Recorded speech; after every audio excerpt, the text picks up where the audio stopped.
ఒక గ్రామంలో యశ్వంత్ అనే ఒక వైద్యుడు ఉండేవాడు. ఎప్పుడు గ్రామంలో ఏదైనా గంభీర రోగం వచ్చినా జనాలు యశ్వంత్ వద్దకి చికిత్సకు వెళ్ళేవారు. ఒకసారి యశ్వంత్ వద్దకి రాము అనే పేరున్న మనిషి ఏడుస్తూ యశ్వంత్ ఇంటికి వచ్చాడు. అతను యశ్వంత్తో అన్నాడు, యశ్వంత్ అన్న, త్వరగా మా ఇంటికి రా. మా అమ్మ ఆరోగ్యం చాలా పాడైంది. తను ఎవరితోనూ మాట్లాడట్లేదు కూడా, కేవలం తన ఊపిరే ఆడుతోంది. యశ్వంత్ తన మందులు పెట్టెను తీసుకుని ఆ మనిషితో అతని ఇంటికి వెళ్ళాడు. అతని తల్లిని చూశాడు. రోగికి పరీక్ష చేసిన తర్వాత యశ్వంత్ రాముతో అన్నాడు, రాము, మీ అమ్మకి చికిత్స అంత సులువైంది కాదు. నేను అడవిలోకి వెళ్ళి మీ అమ్మ కోసం కొన్ని మందులు తేవాలి. అదే నేను 7 రోజుల్లో తిరిగి రాకపోతే మీ అమ్మ ప్రాణాలు కాపాడడం చాలా కష్టం అయిపోతుంది. దగ్గరలోనే నుంచున్న ఒక ముసలాయన యశ్వంత్తో అన్నాడు, ఆ అడవికి ముందు ఓ గ్రామం వస్తుంది. దాన్ని దాటితేనే అడవి చేరుకోవచ్చు. కానీ వాటిదాకా ఆ గ్రామం నుంచి వెళ్ళిన వాళ్ళల్లో ఒక్క వ్యక్తి కూడా వెనక్కి తిరిగి రాలేదు. ఇంకా ఆ అడవిలో ఒక దెయ్యం కూడా ఉంటుంది. యశ్వంత్ ఆ ముసలాయనతో అంటాడు, బాబాయ్, మీరు నన్ను భయపెట్టకండి. ఎలాంటి దయ్యము అది ఏముండదు.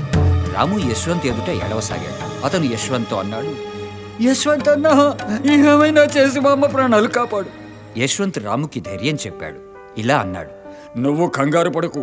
అదే నేను ఆ దెయ్యాన్ని ఎదుర్కోవలసి వస్తే నేను ఎదుర్కొంటాను. మీ అమ్మ కోసం ఆ వనమూలికల్ని తీసుకునే వస్తాను. నువ్వు దేవుడి మీద భరోసా ఉంచు. యశ్వంత్ ఆ వనమూలికలను తేవడానికి తన గ్రామం నుండి బయలుదేరాడు. నడుస్తూ నడుస్తూ యశ్వంత్ అలిసిపోయాడు. అలా ఓ చెట్టు కింద కూర్చుని కొంత విశ్రాంతి తీసుకోసాగాడు. అప్పుడే అతనికి దగ్గరలోనే ఉన్న ఓ గ్రామం కనిపించింది. యశ్వంత్ అనుకున్నాడు, ఇవాళ రాత్రి ఇక్కడే ఉండిపోవడం మంచిదని. యశ్వంత్ ఆ గ్రామంలోకి వెళ్ళాడు. అక్కడ ఎవరూ లేకపోవడం చూశాడు. యశ్వంత్ ఆశ్చర్యచకితుడయ్యాడు. ఇదెలాంటి ఊరు? ఇక్కడ ఎవరూ లేరే. యశ్వంత్ అనుకున్నాడు, తప్పకుండా ఈ గ్రామంలో ఏదో గందరగోళం ఉంది. అకస్మాత్తుగా ఒక ఇంట్లోంచి ఎవరిదో ఏడుపు గొంతు భయపెట్టేలా రాసాగింది. యశ్వంత్ కంగారు పడ్డాడు. అతను వెంటనే ఆ గ్రామం నుంచి బయటపడాలనుకున్నాడు. కొద్ది దూరంలో అతనికి ఒక రోగగ్రస్త ఒంటరి మహిళ కనిపించింది. ఆమె నొప్పితో అరుస్తూ ఉంది. ఆమె ఎన్నో రకాల నగలు పెట్టుకుని ఉంది. యశ్వంత్ చాలా భయపడ్డాడు. అయినా అతను ఆ స్త్రీకి సాయం చేశాడు. ఆమెకి చికిత్స చేశాడు. ఆమెను సురక్షితంగా ఒక ఇంట్లో ఉంచడానికి వెళ్ళాడు. ఆ ఇంట్లో కూడా ఎంతో బంగారం, వెండి పడి ఉన్నాయి. కానీ యశ్వంత్ మాట్లాడకుండా ఆ స్త్రీని పక్క మీద పడుకోబెట్టి అక్కడి నుంచి వెళ్ళిపోయాడు. చాలా దూరం వెళ్ళిన తర్వాత అతను చూశాడు, గ్రామం అంతమే కావట్లేదని. అతను ఎక్కడి నుంచి నడవడం మొదలెట్టాడో చివరికి అక్కడే చేరుకున్నాడు. యశ్వంత్ భయపడసాగాడు. అతను వేగంగా దేవుడి జపం చేయసాగాడు. కొంతసేపటి తర్వాత అతనికి వింత గొంతులు మళ్లీ వినపడసాగాయి. యశ్వంత్ జాగ్రత్తగా చూస్తే ఒక ఇంట్లోంచి జనాలు అరవడం వినపడింది. యశ్వంత్ భయపడుతూ ఆ ఇంటి వద్దకు వెళ్ళాడు. అతను చూశాడు, లోపల కొంతమంది బంధింపబడున్నారు. ఆ కిటికీలోంచి యశ్వంత్ వైపు చూస్తూ అన్నారు, మమ్మల్ని కాపాడు, మాకు ఈ ఖైదు నుండి విముక్తి కలిగించు. యశ్వంత్ వాళ్ళని అడిగాడు, ఎవరు మీరంతా? మిమ్మల్ని ఇలా ఎవరు ఖైదు చేసి ఉంచారు? వారిలో ఒకడన్నాడు, మేము ఈ గ్రామంలో రాత్రి గడుపుదామని వచ్చాము. మమ్మల్ని ఒక దయ్యం ఇక్కడ ఖైదు చేసి ఉంచింది.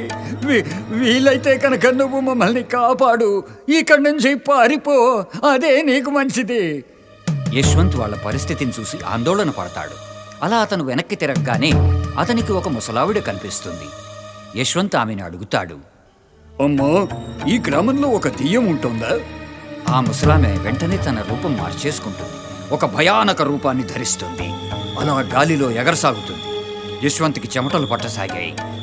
ఆ దెయ్యం యశ్వంత్తో అంటుంది, చూడ్డానికేమో నువ్వు చాలా మంచివాడిలా కనిపిస్తున్నావు. ఇంత రాత్రిలో నువ్వు ఈ ఊళ్ళో ఏం చేస్తున్నావు? దెయ్యం ఇలా మాట్లాడడం చూసి యశ్వంత్ వణకసాగాడు. ఆమెతో భయంగా అంటాడు, ఏం లేదు దేవి, నేను ఒక వైద్యుణ్ణి. మా గ్రామంలో ఒక మనిషి తల్లి బాగా జబ్బు పడింది. ఆమెకు కొన్ని మందులు కావలసి ఉంది. అదే ఆమెకు ఆ మందులు సమయానికి అందకపోతే ఆమె ప్రాణం పోవచ్చు. దెయ్యం యశ్వంత్ మాటలు విని తిరిగి ముసలావిడ రూపంలోకి వచ్చింది. ఇంకా అంది, బాబు, నాకు అర్థమైంది.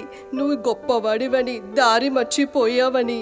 ఆ పెద్ద ఆవిడని నేనే నీకు ఇందాక చికిత్స చేసింది. నీ మనసులో అస్సలు అత్యాశే లేదు. నువ్వు మంచి మనసున్నవాడివి. యశ్వంత్ హతాశుడయ్యాడు. ఎవరు దెయ్యంగా మారి తనని ఇంతకు ముందే భయపెట్టిందో ఆమె తిరిగి ఒక ముసలావిడిగా మారి తనతో ఇంత ప్రేమగా ఎలా మాట్లాడుతోంది? యశ్వంత్ ఆ ముసలావిడితో అన్నాడు, అమ్మా, మీరు ఈ మనుషులని ఇంట్లో బంధించేందుకు ఉంచారు? ముసలావిడ యశ్వంత్తో అంది, బాబు, వీళ్ళు నా ఊళ్ళో దొంగతనం చేయడానికి వచ్చారు. అందుకే వీళ్ళకి ఈ శిక్ష. వీళ్ళు ఎప్పటి వరకు అయితే మనస్ఫూర్తిగా నన్ను క్షమించమని అడగరో, మళ్ళీ వాళ్ళ జీవితంలో ఎప్పటి వరకు అయితే దొంగతనం చేయరో అప్పటి వరకు నేను వీళ్ళని పోనివ్వను. నువ్వు ఒక మంచి మనిషివి, నువ్వు కంగారు పడకు. నీకు ఏ వనమూలికలు కావాలో నేను నిన్ను వాటి దగ్గరికి చిటికల్లో తీరుస్తాను. నువ్వు మరి ఇలాగే జనాలకి సేవ చేస్తుండు. ఆ ముసలావిడ ఒక చిటికేసింది. అలా యశ్వంత్ తిన్నగా వెళ్ళి ఆ అడవిలోకి చేరాడు. ఎక్కడ ఆ వనమూలికలున్నాయో వనమూలికలు తీసుకుని యశ్వంత్ తన గ్రామానికి తిరిగి వచ్చాడు. అలా రాము తల్లి ప్రాణాలు కాపాడాడు. ఆ గ్రామస్తులందరికీ తనకు జరిగిన మహత్యం గురించి చెప్పాడు. ఎవరిని అందరూ దెయ్యం అనుకుంటున్నారో ఆమె నిజానికి ఒక దేవత అని, ఎవరు మంచివాళ్లకి సహాయం చేస్తుందో చెడ్డవాళ్లకి శిక్ష వేస్తుందో. గ్రామస్తులంతా కలిసి ఆ దేవతకు గుడి కట్టించారు. అలా ఆ గ్రామంలోకి ఇక దొంగలు రావడం కూడా ఆగిపోయింది. అంతా ఆనందంగా భయం లేకుండా జీవించసాగారు. మరి పిల్లలు, ఈ కథతో మనం ఇది నేర్చుకోవచ్చు: మంచివాళ్లకి ఎప్పుడూ మంచే జరుగుతుంది, చెడ్డవాళ్లకి చెడే జరుగుతుంది.